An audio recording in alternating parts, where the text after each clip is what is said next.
Latte art is a journey, but no matter how simple or complex the pattern, they all require three things: well-extracted espresso, microfoam textured milk, and a lot of practice. A high-pressure steam wand using a powerful steam pressure at around 130 degrees Celsius is essential for creating silky taste and velvety mouthfeel. And without it, latte art is not possible.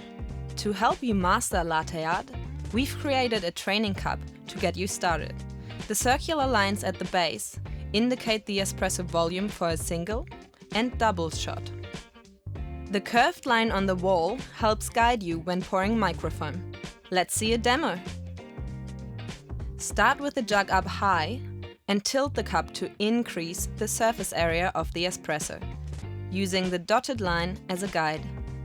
Pour a thin, constant stream of microfoam to pierce the center of the crema.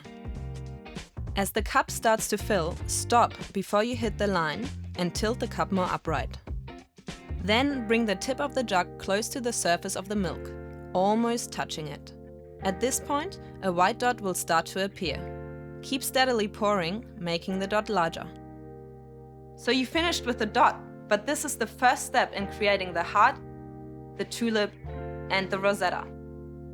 Good luck with the journey. Find out more about our latte art training cups at breville.com.au.